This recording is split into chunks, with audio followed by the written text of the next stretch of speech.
कई बार ऐसा होता है कि कुछ किस्से, कुछ चीजें आप पढ़ते हैं तो लगता है कि ये पिक्चर का सीन चल रहा है, ये किसी घिनौनी गंदी पिक्चर का सीन चल रहा है, लेकिन फिर पता चलता है ये यथार्थ है। और घिन आने लगती है ऐसे लोगों से, घिन आने लगती है ऐसे समाज से, घिन आने लगती है ऐसे नेताओं से जो इन लोगों को बढ़ावा देते हैं। ये पिक्चर गले में पटका डाले हुए भारतीय जनता पार्टी का, ये पिक्चर प्रज्वल रेवन्ना की है। यहां मंच पर मोदी जी के साथ अभी 14 अप्रैल को प्रज्वल रेवन्ना हासन से एमपी हैं। ये देखिए, मोदी जी के वृहद परिवार का हिस्सा है। ये पूर्व प्रधानमंत्री एचडी देवगौड़ा जी के पोते हैं, पौत्र हैं। मोदी का परिवार वाले वृहद परिवार का भी हिस्सा है। 14 अप्रैल की ये फोटो है। 14 अप्रैल बमुश्किल 2 हफ्ते पहले की। ये जेडीएस से सांसद हैं, हासन से बीजेपी और जेडीएस के साझा उम्मीदवार हैं। 2 हफ्ते पहले जब मोदी इनके साथ मंच साझा कर रहे थे मैसूरू में, तो इनकी खूब तारीफ करी थी, इनकी पीठ ठोकी थी और इनके लिए वोट मांगा था। 14 अप्रैल को, इसी महीने की 14 तारीख को ये नेता देश से फरार हो चुके हैं।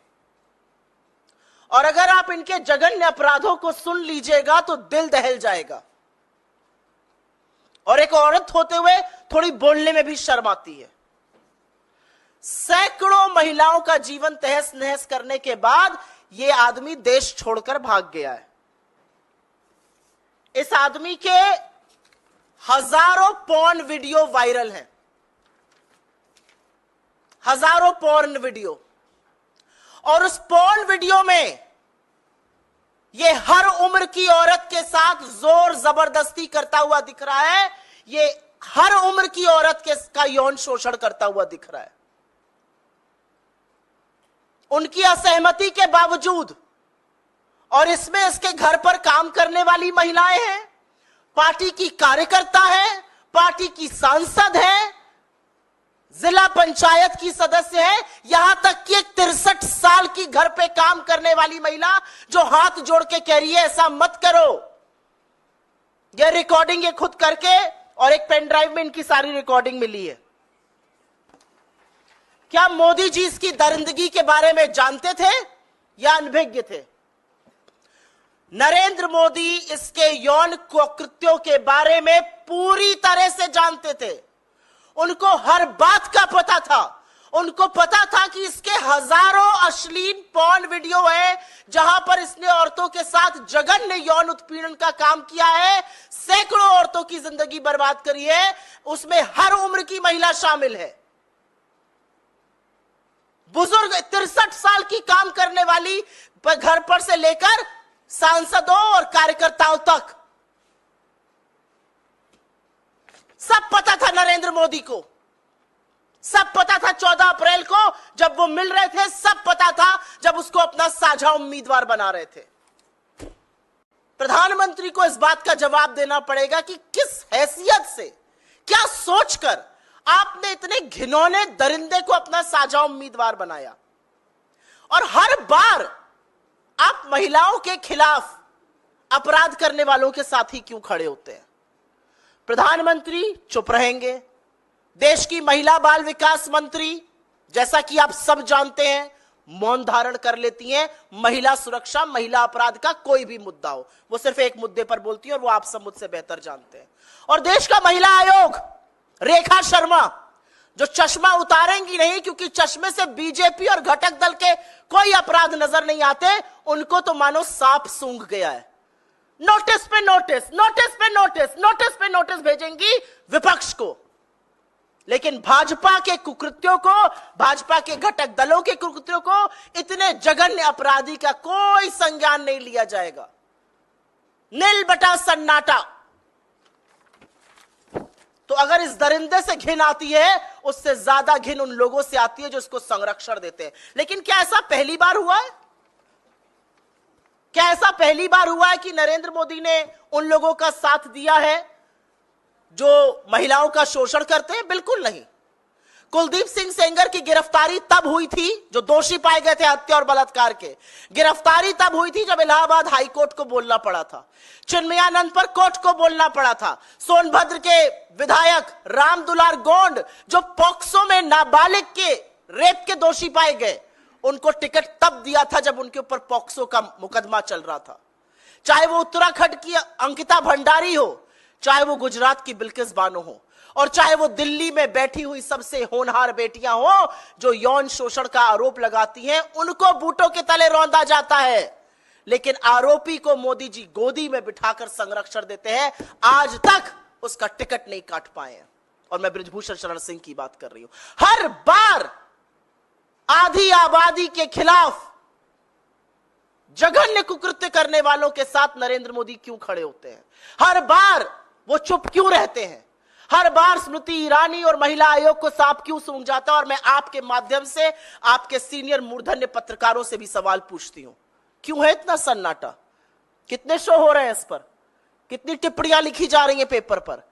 कितने एडिटोरियल्स लिखे जाएंगे? आज ये सवाल पूछा जाएगा, क्योंकि सभ्य समाज में, राजनीतिक जीवन में, सार्वजनिक जीवन में ऐसे लोगों की कोई जगह नहीं है। और ऐसे लोगों को बढ़ावा देने का काम, ऐसे लोगों को संरक्षण देने का काम, ऐसे लोगों को राजनीतिक हैसियत बढ़ाने का काम खुद नरेंद्र मोदी और अमित शाह कर रहे हैं। यह असलियत है। सब पता था नरेंद्र मोदी को, सब पता था 14 अप्रैल को जब वो मिल रहे थे, सब पता था जब उसको अपना साझा उम्मीदवार बना रहे थे। दिसंबर 2023 में बीजेपी के ही एक नेता देवराज गौड़ा ने बीजेपी के शीर्ष नेतृत्व को, नरेंद्र मोदी, अमित शाह और जेपी नड्डा को यह चिट्ठी लिखी, प्रदेश अध्यक्ष को चिट्ठी लिखी, और उन्होंने पेन ड्राइव के बारे में जानकारी दी, प्रज्वल रेवन्ना के यौन विचलन के बारे में जानकारी दी, और कहा इस आदमी को उम्मीदवार मत बनाइएगा। दिसंबर 2023, 4 महीने पहले।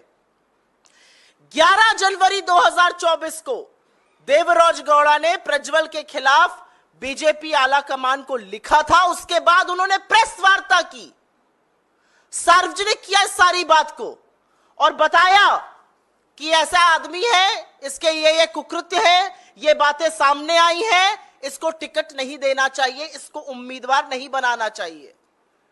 पहले लिखा और उसके बाद बीजेपी के आला कमान को सूचित किया, प्रेस वार्ता की। उसके बाद फरवरी और मार्च में फर्जी चाणक्य, इस देश के गृह मंत्री अमित शाह कर्नाटक के दौरे पे जाते हैं, मैसूर पहुंचते हैं, और तब पूर्व बीजेपी विधायक प्रीतम गौड़, पूर्व विधायक एटी रामास्वामी और कार्यकर्ताओं ने इस प्रज्वल रेवन्ना की उम्मीदवारी के खिलाफ उनको कहा, और कहा ऐसे व्यक्ति को टिकट मत दीजिए, इसके यौन कुकृत्य के चर्चे बहुत फैले हुए हैं, इसने हर उम्र की औरत का शोषण किया है, इसके तमाम हजारों वीडियो पेन ड्राइव पर हैं, इसने सैकड़ों औरतों की जिंदगी तबाह करी है।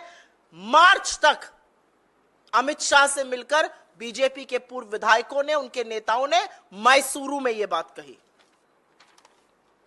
तो अमित शाह और नरेंद्र मोदी सब कुछ जानते थे। वो जानते थे कि ये कैसे आदमी को उम्मीदवार बना रहे हैं, वो जानते थे ये कितना जघन्य अपराधी है, और उसके बाद भी उन्होंने हासन की सीट से उसको अपना उम्मीदवार बनाया। कर्नाटका की महिला आयोग ने इस मामले का स्वतः संज्ञान लिया। जैसे ही उनके जानकारी में यह आया, उन्होंने एसपी को नोटिस जारी की और सीएम से इस भयावह घटना पर एसआईटी के गठन की मांग करी। अगले दिन एसआईटी गठित हुआ, और जैसे ही एसआईटी गठित होता है, हासन का ये उम्मीदवार, नरेंद्र मोदी का चहेता, उनका दुलारा, उनके वृहद परिवार का हिस्सा, ये देश छोड़कर भाग जाता है। एसआईटी पूरी कोशिश कर रही है, एसआईटी हर संभव प्रयास कर रही है इसके प्रत्यार्पण का, कि भारत लाके इसकी जांच पूरी की जा सके। लेकिन आज सवाल यह है कि बेटी बचाओ, बेटी पढ़ाओ, नारी अभिवंदन, नारी शक्ति, महिला सम्मान, ये सब बातें फर्जी हैं, क्योंकि नरेंद्र मोदी जानते थे कि स्टेज पर खड़े हुए उनके बगल के इस व्यक्ति ने, उनके साझा उम्मीदवार ने क्या किया, वो सब जानते थे और उसके बाद भी उम्मीदवार बनाया।